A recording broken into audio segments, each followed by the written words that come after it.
I've been kicked out of my near every bar around. I've been locked up for driving 120 through town. I've been shot at and cut with a knife, messing around with another man's wife. But other than that, we ain't nothing, just good old boys. Threw my boss out the window and got fired from my last job. Hot wired a city truck and turned it over in the mayor's yard. Hey, good morning, everybody. Welcome to the Wade and Carter Show. Ash, He's back. Brent. He's back. Back. I want to make Don't a let note it for the scare you off. third day in a row. You did a good job. No, I appreciate that. I had a great time. We'll talk about that in a minute. But Mark Kurtz is the first person in Friday, Monday, and today. He must be having insomnia issues. And look at the judge. Judge Posey bouncing straight over from his cousin's show, no doubt. And Kendra Douglas in there. But Judge Posey was always in early, even before Bill Posey was on the air. You know? How long has Bill been doing that now? 3-4 years? Has it been longer? Yeah, I think 5. 6? Has he really? Yeah. 127 years old. Still gets up every day. Does a push-up. Does one push-up for every year of his age. You know, Uncle Norm still runs 1 minute for every year. He's like 78 years old. I'm not joking. He'll take off on an hour and it's interesting. Hour, 2. He still goes the same distance as he did at 55. He just does it for 78 minutes instead of 55 minutes. Yeah. Takes off and runs. Good for him. Judge Kendra Douglas, Justin Glass, Jordan Glass, Amanda King, Lisa Poole, Daniel Wade White, Bobby Leister, Patrick Strauss. Good morning, P. Strauss. Rena Scherer, Cody J. Bauman. What? Where'd the J come from? That's his nemesis. J is like, you know. There's the other J in our life, Junior Samples, Linda Chris. Good morning, Micah Patton, Scott Snow, Greg Garcia. We need to get Micah Patton in here. You know, we always have access to our school board people. Scott Tomko, Ed Stewart. Good morning, everybody. Mark Zapata. He's doing a great job. You know, BJ Nelson comes in. We need to get Micah Patton in here. I saw Micah Patton at the Republican or the GOP gala. Micah, I want you to wear that jacket the day you come in. He can't. He lent it to Junior that night, and I've heard Junior he had to probably burn it. Soiled it. John Paul Holst says we got the band back together. There you go. JP's up. Why is he up? I don't know. Doorknob works. What's he doing up? Go back to bed. Sherry Jacobs, good morning. Tell you what, here at the offices at 2:05, you get a chance to come down. It's beautiful. I wanted to send him a note. So he's been doing, JP is constantly modifying, manipulating, and upgrading this beautiful facility. And he had some plaster work. Don't give him any ideas. I don't want him to do the ultimate upgrade. And we're not here anymore. Yeah. The ultimate upgrade is like all the spaces available. But did you notice how he moved and repositioned the alarm code box downstairs, and it's held up with green painter's tape? That ain't just green painter's tape. That's frog tape. Frog painter tape you can buy. There you have it. Oh, Junior Sample says that jacket on him was hot, baby. I've seen the pictures. Micah Benton says, thank you, Brent. How about the cost of eggs? It has no effect on me. I have chickens. I was gone. Yeah. But you know what? It was crazy. I was gone this weekend. I was at a work meetings. Marco Island, Florida. Yeah. You, Trump, happy hour. One of the restaurants there, when you sat down, they gave you a little placard that was laminated because they used them over and over again, but it wasn't little. I'm sure because Marco Island is a bastion of elderly folks that can't read. So you hold it up, cocktail. Kind of. Really? No. But it was Boulder face type and a little bit larger. Judge Posey, the ultimate upgrade would be an elevator. Now, that's a guest of the program right there. He's been up those stairs, 26 of them, 26 stairs. So they give you this placard. It's laminated to be reusable. They put it down when they put down your menu, and it says, due to the cost of eggs, we have a $2 surcharge on any egg dish. That's just and capitalism. It's a breakfast lunch plate. That's like, just capitalism. Yeah, they just didn't want to reprint the menus. You know what's funny Because is that charge ain't going away. somebody explained to me why But they had eggs are lemon going up. ricotta pancakes, and they were so good. Really? Yeah. No reason for eggs to be high. And you got the left. Now you got bird flu and birds, right? Oh, come on, bird flu. Believe it or not. Come Not now or no. on. Yeah, it was in the birds. Now it's in the cows. Yeah. Now there's some dude in Louisiana that got it. And you know who's loving that? PETA. They're loving that. But I'm not bird flu. Trump said, I do find it a little bit disturbing that Trump instructed folks to quit talking about bird flu. I don't know if that's a good answer. I mean, like media, quit reporting on the numbers of cases of bird flu. I mean, do you just mandate that we're not going to talk about it and therefore it doesn't matter? I don't know. Cody says yes. Linda Chris says, I can't believe how many ducks and chickens they killed They yesterday. do this quite Well, often. that's the problem. Actually. It They have happens to often. because there's no other way you can't medicate the birds.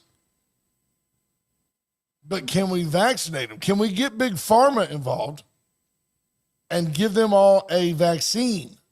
While it may not work, it will limit their symptoms. Let's kind of walk down that path before we go into the Wade and Carter weather. We'll get to the weather. It ain't changing. No. Same as it ever was. The talking heads weather. Even if they had a vaccine, it would probably still be cheaper for egg farmers to cull their flocks and get While new farmers ones at culled their flocks by night. 50 cents a pullet or whatever, right? Love it when you use farming terms. I just don't 50 get cents it. a hen, and then I mean, that's where it comes down to. It's not enough money. Scott Tomko, I've only bought one 24-pack of eggs since 2000. The last molt season was long for us. Yeah, I went out yesterday. We have 8 chickens. I went out yesterday and picked up 7 eggs. The day before we got 8. The day before we got 7. And even with Who's the slacker? I don't know, but I tell you what, I told you way back when you first got your chickens, if they don't lay eggs, you grab one of them and execute it in front of the others, and they'll get to work. They'll lay 2 a day after They'll that. get to work. We have 2 Americana birds. They're real pretty, kind of burnt orange and red birds. That's why it's not going to happen. There's no money in it for big pharma, and it's not cost effective enough for farmers. They'll complain they're losing their egg production, but it's cheaper for them to replace the birds. Yep. So David Ballard says big pharma is the same as golden eggs. But the Americanas, there's only 2 of them. And every now and then I'll go out there and find 3 of those pale blue eggs. Because every now and then one of those birds lays 2 eggs a day. That's kind of weird. I'm guessing what's happening, somehow you're missing the cycle and there's an egg left behind. I'm guessing that you're just incorrect. They're right there in the box. No way. They don't lay 2 eggs a day, Cody? Ash is? He straight out just blew you out as being incorrect. No, he said I'm not incorrect. Oh, you're not incorrect. I did not know that. You're incorrect. By So him telling maybe- me I'm not incorrect, maybe- you're incorrect. I probably He just didn't am. want to tell you you're incorrect. Maybe she laid an egg late that night, and then the next day laid an egg before I got out there. That's kinda what I'm Kind of like we're laying an egg on this segment. Absolutely. The Right, Wade and right. Carter weather brought to you by the great folks at AT Dearland Feed. All your egg laying questions, answers, Jackie can help you. I bet you they've got chicks, or they're going to have them soon. That's the great thing about being in Victoria, Texas. And when all else fails, you can bounce back and talk about our sponsors, and it's always a winner. It's 53 degrees under cloudy skies in Victoria, heading to a high today of only 64. And it's just a cloudy, humid, mild winter day. I mean, it is what it is. I'm really just wearing the lightweight Fetterman out of respect for Congress. Greg Garcia says exactly. Exactly. Junior samples every 23 hours, 1 egg. You missed it in the nest. Thank you, Junior. Junior knows. Junior knows Junior about knows laying everything. eggs. Junior really knows. Some people know a little about a lot. Some people know a lot about very little. Junior knows a lot about a lot. Yeah. Yeah. He does. Enough to just make him dangerous on many topics. Very knowledgeable, middle-aged man. So What do we talk about? just because it's fresh on my mind, one of our sessions was an interview with Kevin White. the former Notre Dame athletic director, Duke athletic director for the last probably dozen years of his career. I think one of his sons is an AD and another one's a coach. So the lineage is there. Mm-hmm. He's traversed most of the NIL landscape except for the last couple of years. But he had a very Abe Madkour, who is the editor of the Sports Business Journal. If you're a sports fan, it's a must read. It's awesome. Really gets into the business side of things. He's got some great writers. But he moderated the panel with Kevin White, and Kevin's written a book about his life as an AD, and it's pretty good from what I gathered. Some folks had read it. I think I'm going to pick it up. But his last point stuck with me, and I don't think it gets down into NAI sports UHV, but I do think like the NAI and maybe even D2 and D3 have a real opportunity here. But Kevin White basically said that, and I'm paraphrasing, I should have wrote the quote down and I didn't. He is worried about the future of Division I intercollegiate athletics. Amen. Because I of think the it's on a NIL. tragic path. Yeah. And it's interesting. Right before that was a panel with Learfield, and they still, my biggest beef with the NIL stuff at that level is you have too many schools and collectives and what just throwing money at kids, and the name, image, likeness is no longer Right. being reciprocated. Right. They're not on a billboard. They're not really advertising for a company. It's not like, it's not like Arcade Development some Group are. hires a quarterback to represent them. Yeah, some are. Learfield is doing it the right way. They do a lot of social media stuff, which resonates. Quinn with the Ewers young and Dr. kids. Pepper. That's NIL.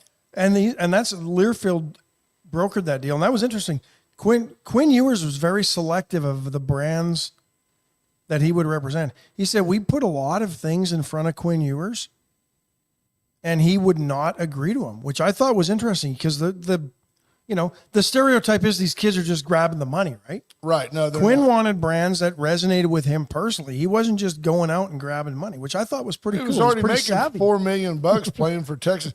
That's what's always gotten me But he's not. He's actually getting the money because of his NIL deals that he's actually using his name, image, and likeness in exchange for the money they're giving them.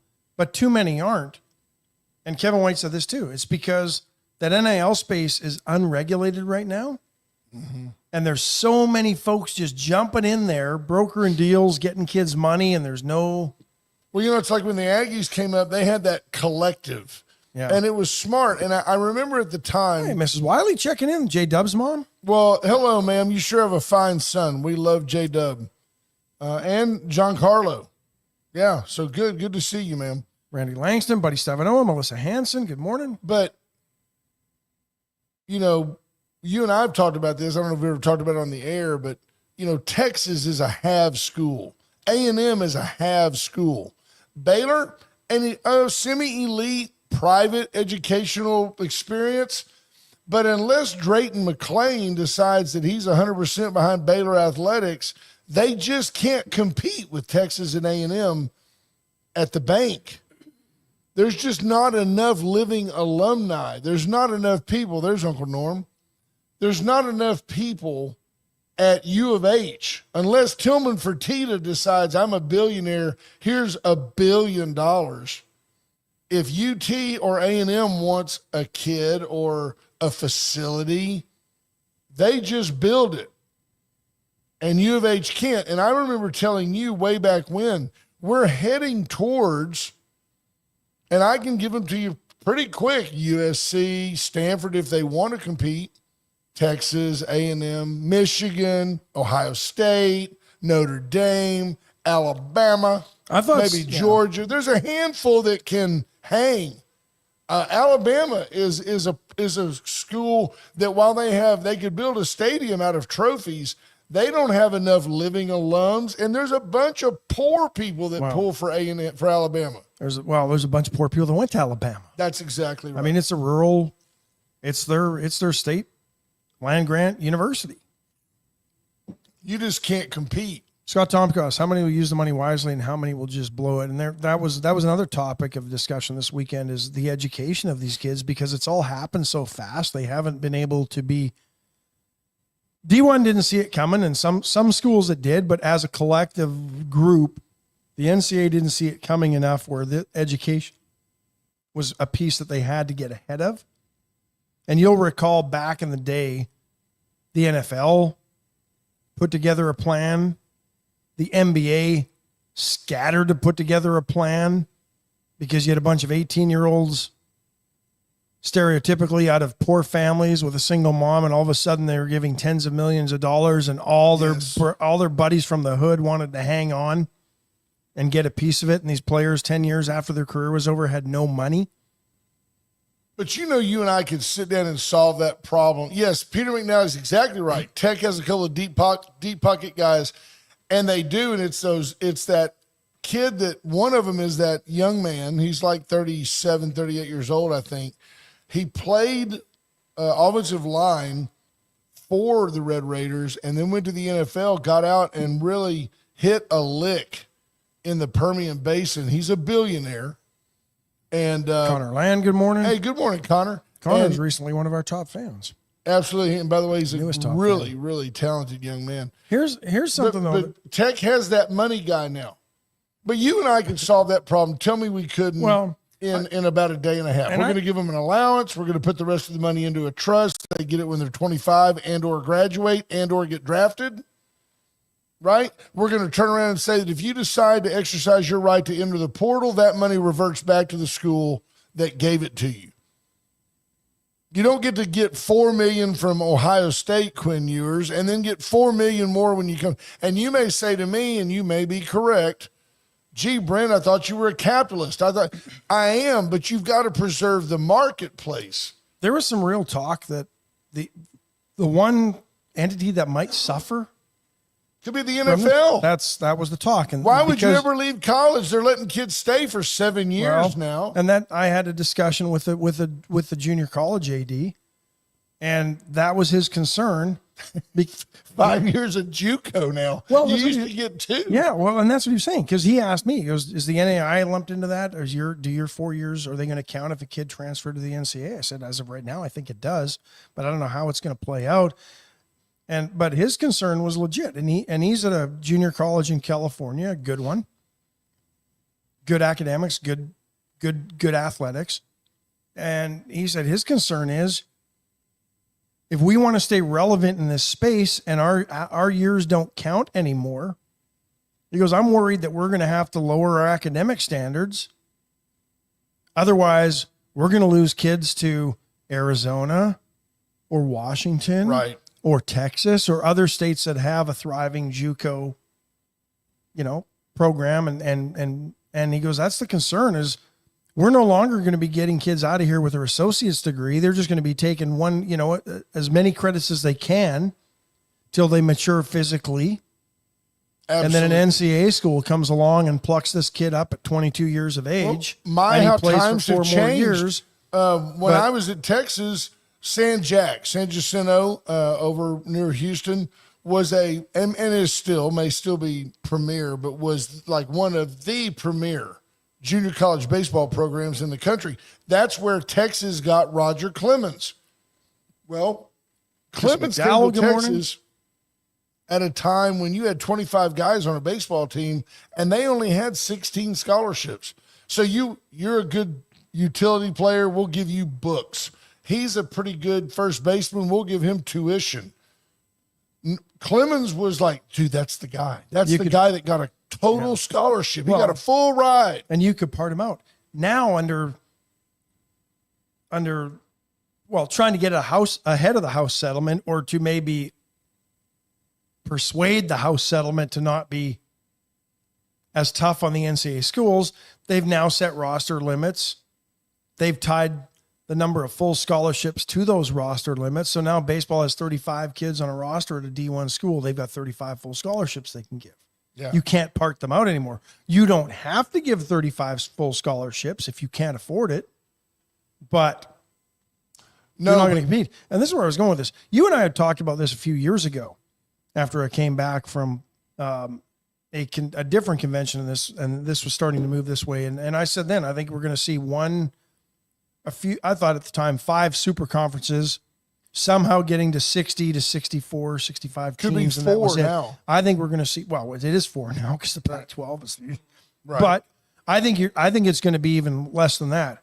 I don't think there's going to be a place for obviously the Washington States and the Oregon States because they're left out in the Pac-12, but I don't know that the Cals, the Stanfords, the Iowa States can survive this. Kansas, if not for basketball, they would be on the outside looking in because their football program isn't that great and they don't do well in much else. But I think you're going to see 4 super conferences, 48 teams, tops. Really, just 48, not 64. Football. This is football only. Okay, 48. Well, those We're other, almost there now. those other 16 teams are really scared. So that's where I think it's going. Yeah, very interesting. Rob Barger asked, will contracts show up in the NCAA like NFL? You know, and that would stop the portal. And could that have educational requirements? Well, I mean, Nobody talks about academics anymore either, by the way. The eligibility and maintaining eligibility and the progress towards a degree is still part of what they're doing. But because kids can jump around now, it's getting harder to track. You've got to reach back to that school that the kid left and get all his grades and make sure he's still, and does he change his major when he gets there? Or, I mean, I'm saying he because typically who's in the portal are guys, not females. And it's typically, women seems are to be more all sports. mature. They go where they really want to be. Guys just go for the and they cash. go where they're going to get a degree because they don't have as many opportunities to go pro and make a good living True. as a pro athlete unless you go to Europe to play volleyball or basketball. Even the WNBA still lags behind Here's an pro update basketball for in you. Europe. No more than 4 or 5 years ago, most Division I baseball players were on a partial type scholarship. The vast majority did not get tuition, books, and room and board. The vast majority. I've got a cousin that's very, very active with the A&M programs, and I asked him the other day, where are you guys at now? Has the university funded those other scholarships? And he goes, no, we're past that. And I don't know if this is the case at Texas. I would assume it is because you can't compete if it's not. Every roster player on the A&M baseball team, and good for them, is on at least a minimum NIL deal, which means they all get at least however they determine what the minimum NIL funding is, in addition to a full ride scholarship. And good for them, good for the kids. Well, here's the issue I have with that. And well, not the issue. What are they doing? What are the student athletes doing to satisfy the NIL requirement of that NIL deal? Absolutely nothing. It's just pure cash flow. And it's certainly not in any form an indictment of A&M. I think it's long overdue. I can't imagine when you have, I'm not saying that the rampant paying of players is long overdue, but a kid that goes to a school like Texas A&M that ends up in the finals of the College World Series, they're playing baseball in June. Come on, man. Let them at least go to school for free. Well, here's the other way that they're not talking about how it's affecting university athletic departments. Athletic departments have fundraising people. Their whole goal is to raise scholarship dollars, facility improvements. These collectives have come along and all the dollars have shifted there to try to entice a kid to stay. It's putting a hurt on, because what's forgotten in this is, okay, we're giving a kid $2 million. Oh, he still has to get his scholarship. Well, but he's getting $2 million. He can pay it first, but that's not the way it works. Right. So it's putting the hurt on some of these fundraising departments who have to raise money now because the alumni have been pressured to give to the collectives. And you're starting to see these collectives close up and reform, become more partners with the development offices. It's an interesting time at D1, and I think there's a real opportunity for schools like UHV and those in the NAI to say, you know what, it's time. Oh, we don't have to get back to doing things the right way because we've done things the way that college athletics has always been meant to be done. And it's a holistic approach that allows you to pursue a degree while playing the sport that you're good at. Well, And something you've you got won't 4 say, years of eligibility, and then something you won't say that prepare I'll you say for life. on your behalf is, I don't know if you people know this or not, but the U of H system, the mothership, they don't even send Ash U of H athletics T-shirts. This guy, They're not UHV athletics. I don't send them anything. no. Well, but this guy, A&M doesn't send anything to any of their sister schools either. see, I didn't know that. I don't know that well, I'll tell you what UT does. UT schedules a ball game with UTEP and pays them like $1.5 million to show up and play and get crushed and then go home. And I think it's in the contract. You will lose. You are the Washington Generals. We are the Globetrotters. But this guy is the fundraiser. This guy cleans up facilities. This guy sells tickets. This guy makes phone calls. And I look at and I know of your coaching staff and the great links that so many staff and Adrian, Lindsay, and Garrett. that do unbelievable work helping these young people, some of them helping them stay in the country, some of them helping them find jobs post-graduation. Every year that I've known Ash, the athletic department at UHV has had a higher cumulative GPA than the university at large. Every year that I've known him. The athletes at UHV excel. I'll take How this many up. times do you say that? What are you doing? Eligibility. I'll take this opportunity right now to brag on them. 50 of our athletes, our student athletes, made Dean's List this fall. Out of 140? We had about 170 this year, start the year with us. Percentage-wise, it's always around 30%. That's incredible. Numbers-wise, this is the most. That's incredible. That's a 3.5 GPA or better. We had several which were president's list at 4.0s. Ricky King asks a loaded question. Is UHV looking at building a new stadium and training facility for their baseball team? We're looking at it. We're looking at building them for softball and golf and soccer as well. It's just going to take money. Folks, really quick, USA Concrete Coating. Let USA Concrete Coating change your home. They can come out and put down a tough as nails coating on your garage floor. They can fill the cracks on your driveway. They can raise your foundation if it needs work. They shim, pier and beam homes. They do it all. USA Concrete Coating. If you need it sanded, stained, polished, sealed, call them. They probably even know somebody that can pour it. They would probably call RK Development Group. Let Daniel Rollins come out, build it for you. Put down the concrete. He's building a new sports facility. It's just amazing. His scope of work, his ability to do huge jobs, in addition to barn dominiums. And any job. Job. He just built a big Watco industrial storage facility, and now he's building a rec center. He's the go-to. Yeah. The Bob Vila metal building. Absolutely. White trash services, white trash site services. You'll be driving, especially out in the county, and you'll see those dumpsters with WTS on the side. White trash will help you get rid of all your garbage. They're the best.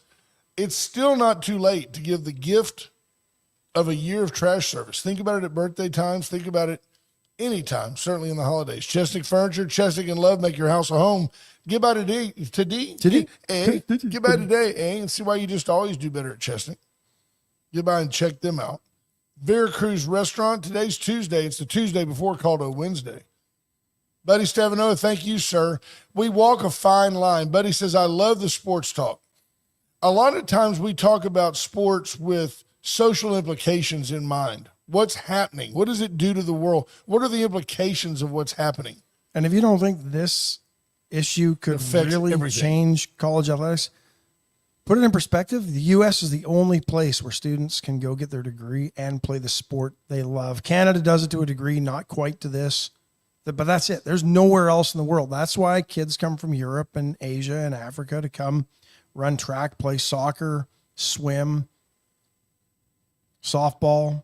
Yeah. They can't do it where they are. No doubt. China's trying to replicate it, believe it or not. China wants to keep these kids home and use it as their training grounds instead of plucking 13-year-old gym. Well, actually, by the time they're 13, they're going to the Olympics for China. Right. So They're taking 8. them away from their families when they're 8. Yeah, and they think it's an honor. Yeah. Jonathan Williams says, sounds like sponsors could build UHV athletic That's facilities. what it'll take because That's what we can't use institutional dollars. I Nobody tell you can. what, That's why there's names on stadiums and it's buildings ridiculous. everywhere. So you think in your mind, which is pretty much the only place you can think. I'm sorry. Well, they say men think with another mind. Stop it. You would get a bunch of dads out there, some equipment. We've got the equipment. My dad's got a great set of tools. We'll fix it. You think you would just go out there somewhere and build a baseball stadium? We can do it. We can get together. We'll build it out of cinder block. What do we need? We need a couple of bathrooms, a couple of dugouts. We need a snack bar.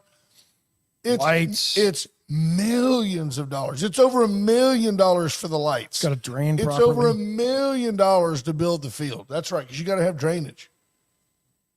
Got to have it. It's got to be, doors have to be handicapped. By the way, I can't see, and I know you're not going to want to hear this because you're not going to do it.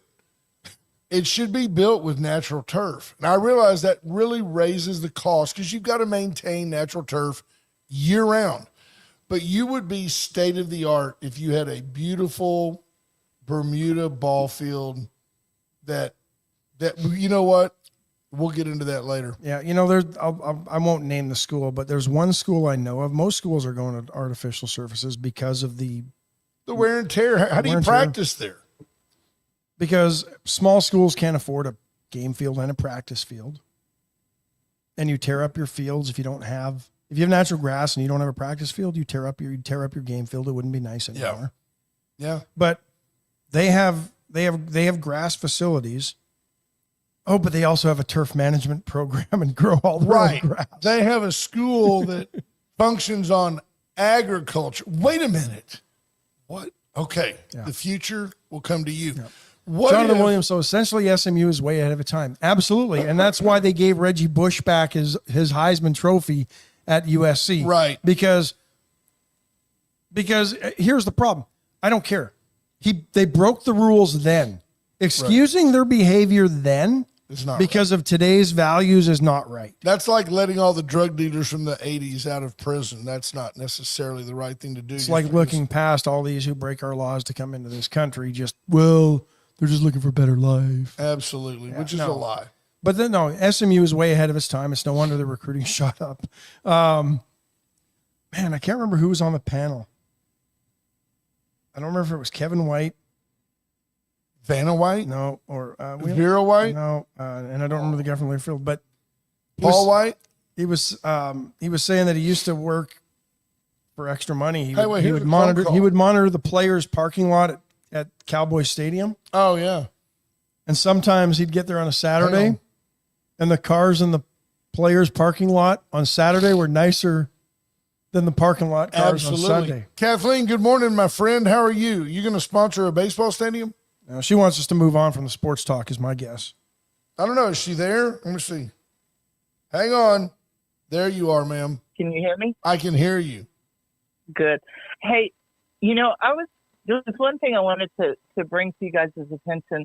Yesterday, I think we were talking about these lovely flights of these C-31 returning these geniuses to their homelands that are being rejected and stuff like that. One thing I did not hear, and I think that it's really important for people to be aware, that these military flights are going into like war zones. They are being shot at when they return these people, and our pilots are ordered they have to stay behind a locked cockpit because they're not allowed to leave that cockpit. There are other personnel on the flight to escort them off, obviously, but you're not hearing about the other than the fact that they're returning them to their countries. You're not hearing about the danger that our military pilots and personnel are put to when they do this. Well, I agree. And I think about the absurdity. They were really the only dangers when they go to Colombia, right? Right now. But Because think we were only about it. flying There's them to Colombia and Colombians on the Mexico. plane, and Colombians are shooting at the plane. No, not just Colombians. There are other countries, and that's the reception they're getting. And these pilots are ordered that they cannot leave the lock cockpit throughout the entire flight.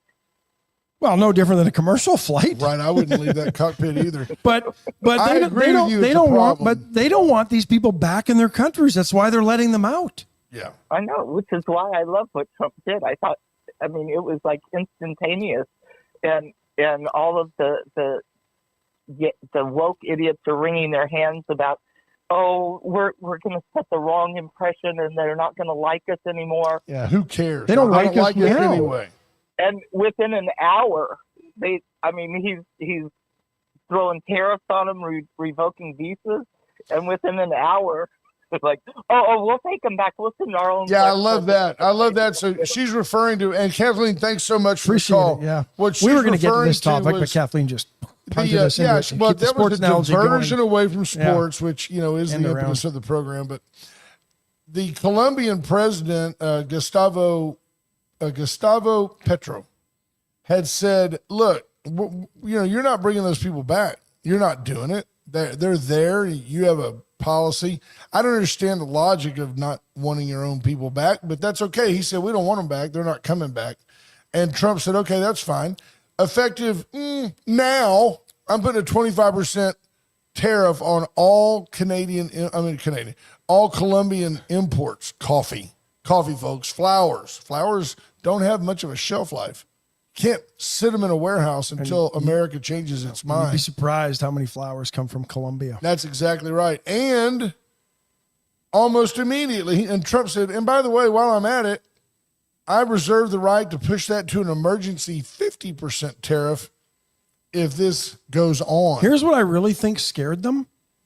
Trump also vowed to search every Colombian vessel coming in. You know what that would have done to the cocaine, trade and the cartels?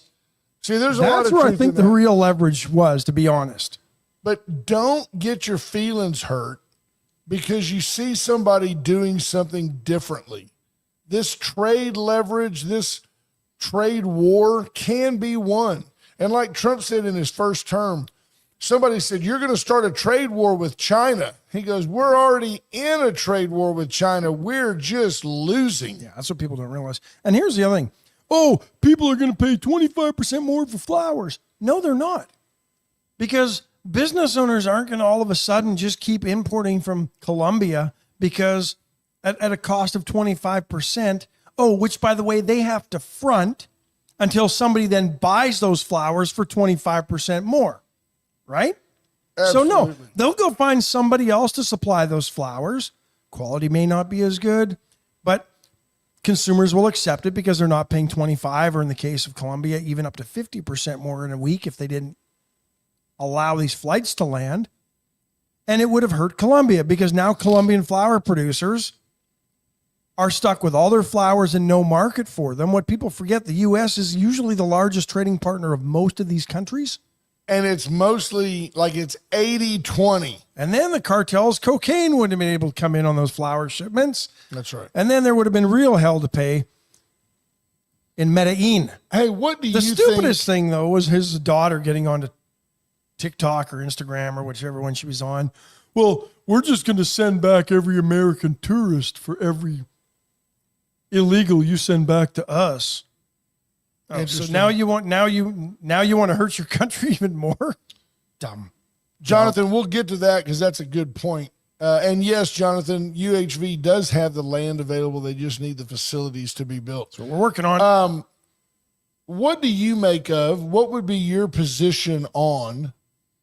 Let's say that you're charbroil and you've been making grills in China for years, and Trump says that's it. I'm putting a huge tariff on that, and you can no longer compete with the green egg, or it's going to cost the same thing to buy a green egg as it does to buy a charbroil grill. How would you feel about some types of abatements to lure those companies back to the U.S.?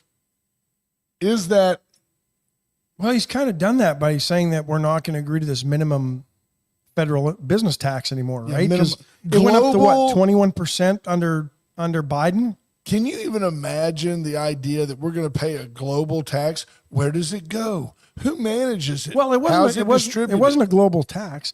It was a pledge between them all to not undercut another country's That's a lot. federal business tax, excise tax, whatever they call it, whatever that 15 to 21% or used to be. I don't know, but now we've got the ability to lower it. But you know what? If it brings jobs, if they can actually show that they've done what they say they're going to do over time, then I'd give it a shot, because we're not getting the money now. Why not? Right? Or they go hide in Delaware. Jonathan, we talked about this a little bit the other day, but the First State Bank of Louise Astros Minute. Here's the quick take on that. When Ryan Presley went to the Cubs in exchange for a minor league last year, he pitched A ball. A 20-year-old. That was a salary dump. That's all it was. We got rid of him, and that's fine. They referred to him as our closer. He was our closer. There's a guy named Josh Hader who might be the best closer in baseball. Who's Presley will go now. and lead the National League in saves this year. He really might. He really might. But I'll tell you what else he might do too. He might hang that curveball in the bottom of the 10th and lose for you too, which he never did 3 years ago. He's done. Presley's an old man. It's time to move on. But Bregman had been offered $26 million for 6 years for a total of $156 million. I do think there's a chance you see the Astros ceremoniously push that to like 160, whatever, a nice round number, $27 million bucks a year. What would be 162? I could see that happening, and we get Alex Bregman back. Now, when that happens, you've got more infielders than you have positions, because you still have now Christian Walker, who's a Gold Glover, who's going to really lock down first base and provide some pop at the plate. You've got Jose Altuve, the perennial second baseman and a future Hall of Famer, who does what he wants to do when he wants to do it. You've Gold got Glover, Silver Slugger. Yeah, you've got Jeremy Pena, who is your anchor on the left side of the infield. And then if you bring Bregman back, there's no reason to move a Gold Glove, a great third baseman away for Paredes. But Altuve now saying 25 and right? Bregman's 30. Yeah, but where are you going to put Bregman? So, I mean, Bregman's a DH? third baseman. No way. Yeah, Alvarez is your DH. And we're looking for a left Alvarez is fielder. your left fielder. No, he's not. He can't play 162 games No, he out can't. there. So Altuve is now, and this is the kind of banner we have all day long, which comes to the conclusion Altuve is now offering, say, hey, I'll go play left field. I would think you would teach the Paredes kid to play left field.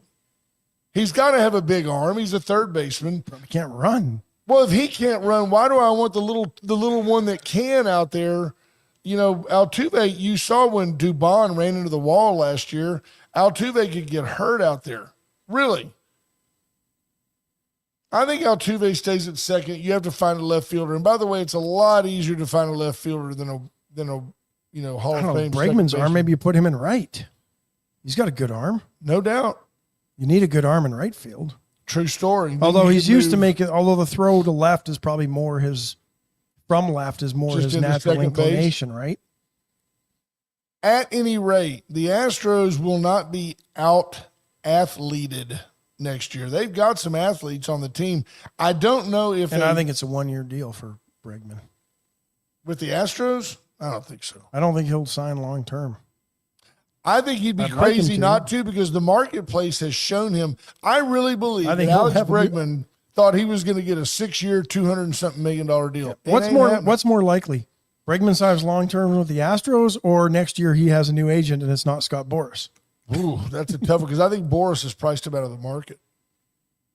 You know, you've got that buddy at work. Or is it more likely that both happen? You're working somewhere for $15 an hour and somebody offers you $20 an hour, and you've got that buddy that's going, 25, man, you're worth 25 an hour. And all of a sudden the guy that offered you 20 hires somebody else, and there you are, hoping you get your $15 an hour job back. Will Vincent, little people run fast, and tell Usain Bolt that. Yeah, right. Wait, Usain Bolt, how old is he now?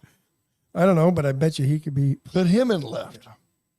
So he beats Altuve. Can you imagine? It's a high fly ball into right field, caught by Usain Bolt, came over from left and made the catch. Awesome. John Ball says baseball is a talking sport. True story. I can't watch the NBA anymore. I just can't. The other day I turned it on for a minute, and really the background music should be the Benny Hill soundtrack. They're kicking it around, and I saw a the couple announcers are all trying to be John Tessitore in the Texas Arizona State game. So terrible. It's they're now. I'll tell you who still does it pretty good is the Spurs. Yeah. But if you watch a regular NBA basketball game, two teams you don't know, Milwaukee and Toronto. Although Milwaukee kind of plays that way with all the Europeans. But it bangs off the glass, and the guy tips it out, and the other guy gets it and shoots a three and misses, and it's on the floor, and this guy scoops it up, and they run down, they miss a layup. It's just unbelievable. And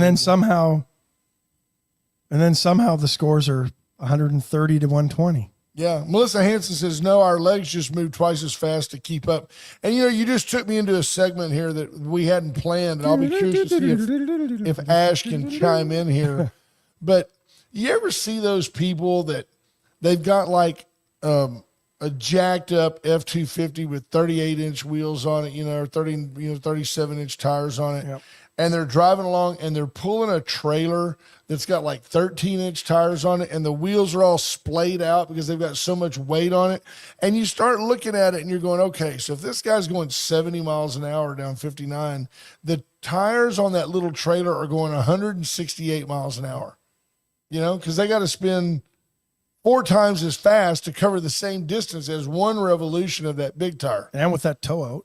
Unbelievable. I am so. That's not toe out. That's more. We now that we have constitutional carry, we need constitutional discipline. If you're going 58 miles an hour, get out of the left lane.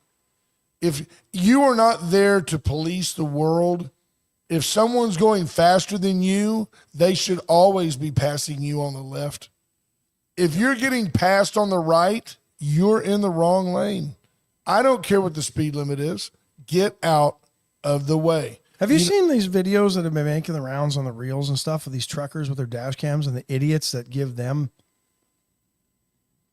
all the crap that they give them? Like they just brake check trucks on the interstate in the right lane for no reason.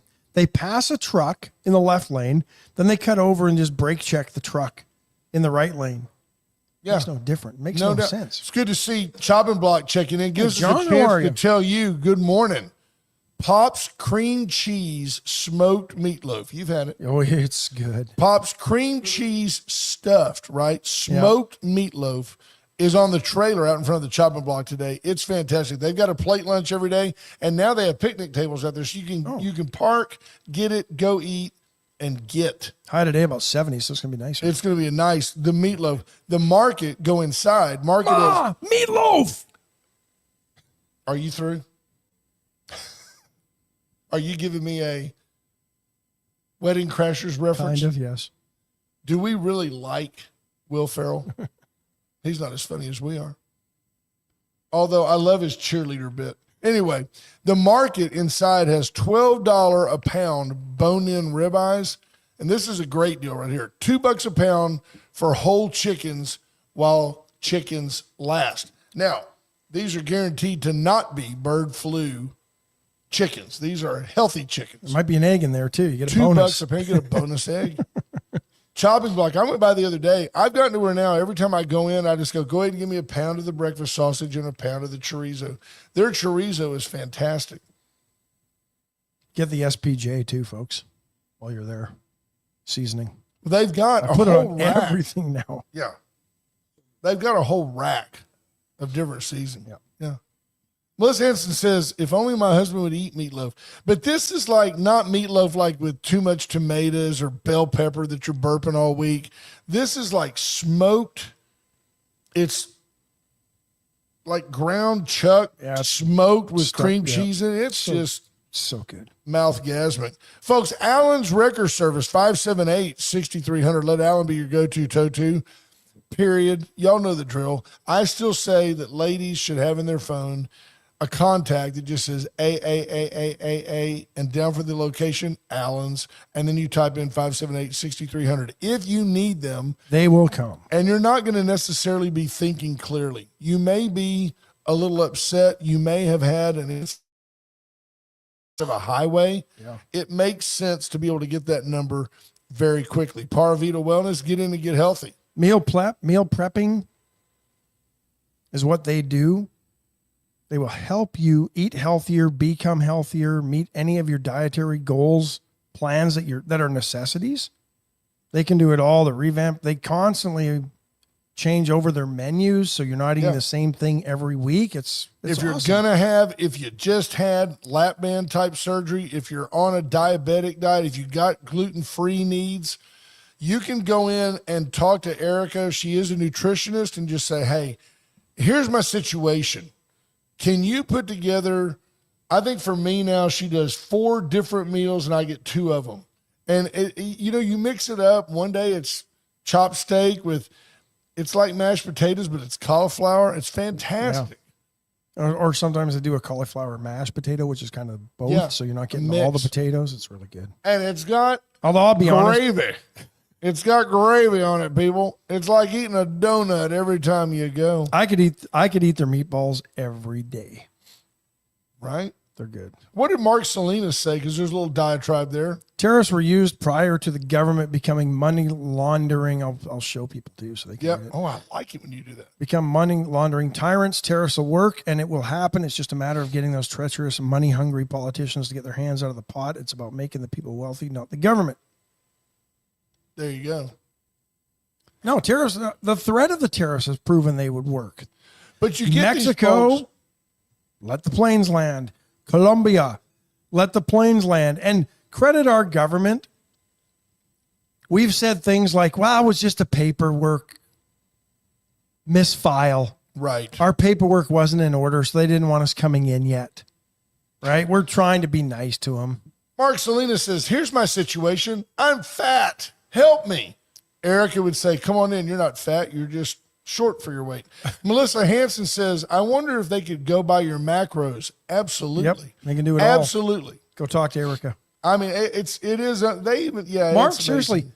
Erica's meals will train you how to eat, and they're made in such a way that You're not hungry. you're not hungry and you don't crave the carbs after you eat dinner. Like you're not craving cookies and snacks at 8:00 at night after you've eaten supper because you're longing for something. And I'll tell you one of the psychological warfare tools that the program gives to you.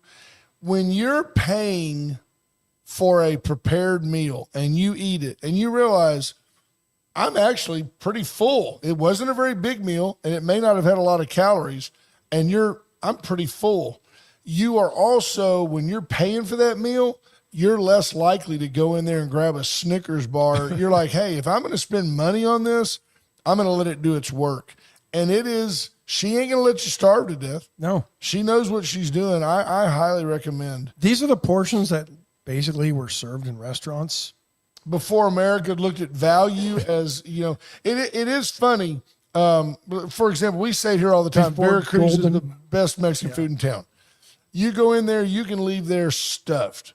Now, you can go right up the road. I'll name the place. I like the place. I've been there with Lee and Ida. Go to Papacitos in Houston. You'll get twice as much food for 4 times the cost. But you say to yourself, I just paid $25 for a Mexican plate. 2 cheese enchiladas, some rice and beans. I paid $25 for that. And you know what people will say? But look at the portions you got. Look, you got leftovers. It still cost $2.98 to make. Makes perfect sense. Yeah. There you go. Melissa Hanson, now we're into confession. I eat healthy, and I get 10,000 steps, exercise, and get 64 ounces of water, and I can't lose weight. Trying to start tracking macros. That'll do it. Melissa, I don't remember exactly how old you are, but I can tell you that as we age, and especially with our ladies, your hormones change, your body changes, and your ability to it used to be, we used to joke about this when I was in college. There were 3 factors, right? What you ate, what you drank. how much ball you played, and what you drank. And I knew guys that would go, no, I'm not drinking this week. I need to lose 5 pounds. And they would play basketball every day, and they would eat what they always ate, and everything would be fine. And then you get into your 30s and like, well, I got to play more ball and drink less. And like now at my age, I'm drinking water and iced tea. I'm trying to exercise, and I'm eating Parvita meals. And it just gets harder all the time. But you're down, I am down like 10 pounds. pounds Yeah, this I'm down month, 10 right? pounds. Good for you. Yeah. Good for you. It is an amazing thing. Like you're picking up something like, say it's like a chip with queso on it, and your wife walks by and just goes, and it flies across the room, and she goes, clean that up. After a while, you start losing weight. They have an awesome cucumber salsa at Parvita. I use it for salad dressing now. Oh, it's so good. Could be gay. Just saying. Well, this is full confessional. About to be 44 and in menopause. Should You I just hide need a your- back should row. I- You just need a back row. Should I hide your comment? Yeah, just take she forgot that we're global. There's like gonna be people in Europe going, I'll come over and take care of you. Junior says, I'm just decomposing. A lot of truth in that, brother. Yeah. A lot of truth in that. What's the big take? We have all this data up here at the top. Yeah. Is there anything big that we need to know about? Let's just scan the top I know you talked a stories. little bit about this yesterday, but I thought it was interesting that the military. We did ask, Melissa. we asked. ask, I know. The military had to put together a panel to review whether or not the film they were showing about the history of the Tuskegee Airmen in the Army should continue or fall under DEI. It's just a back row, Brian. You know what? I actually thought, shame on me. I'm white. I've seen a kid wearing that shirt. All mommy wanted was a back rub. I actually thought that it was progress that the military branches now don't look at the Tuskegee Airmen as some type of one-off, they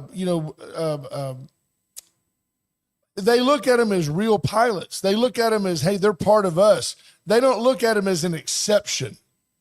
I thought that was progress. Well, it is progress because that's the way it should be now. Right. But back then, it wasn't progress.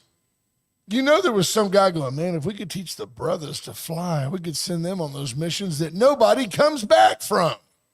That's pretty much what they did. What they were hoping. But They were hoping, and they needed to fill bodies, and they didn't have enough white pilots to fly these missions anymore. absolutely. But I think it's interesting they're doing that. No, and I think it's great to celebrate it, but the reason they put him in that situation was because they didn't want to kill white pilots. That's true. That's true. But the fact that we had to put a commission together to just say, okay, this is a movie that celebrates a history. It had nothing. It wasn't DEI training. It was just a movie. they make a big deal about it. And then you've got, did you see the other day where Costco has said they're going to continue to honor their DEI program, whereas and Everybody else Target is not. has quit. And I laughed. I said, Costco is getting ready for all the shoplifting. That's just the way that's going to go down. Well, you can't get into Costco without showing your ID, so there will be no shoplifting. Right. There you go. Mark Salinas says, those missions for the Tuskegee gentlemen were like getting married. You never make it out alive. Very interesting. By the way, Donald Trump yesterday announcing that there will be, imagine this, no transgender military folks. He's going to go ahead and get them out of the military. I don't have a problem with that. You know what? If you're transgender, you've got enough issues. We'll take care of you. We don't need you to go and go into battle. That's okay. You've got enough. That to me, that's a mental health issue. There's really no way to argue it's not a mental health issue. Not saying it's a problem. But if you're a dude and you'd rather wear a skirt, you have mental health issues. That's just, an observable fact. Kind of a by definition thing. Frank Mejia checking in. Frank, what's up? Go Yankees. What are you? Brad Mitchell checking in. Wait, Frankie, who's your team this next week? Chiefs? Eagles? Tell us, brother. Tell us quick. We're running out of time. Folks, we're at the top of the hour. We're going to have to get out of here today. Lots of stuff to talk about tomorrow. Tomorrow, of course, is Caldo Wednesday. It is called a Wednesday. Can't wait. You got any website needs? Reach out to Brand Us. Check them out. Check them out on Facebook. Give Cody a call. Tell the commander. If you call and go, hey, Commander, Wade and Carter sent me, he'll give you a deal. Frank Mejia says, put the trannies on the front line. Amen. Have a great day, folks. We love you. And he likes the KC's his team. Chiefs. Bye, folks. Bye, folks. We ain't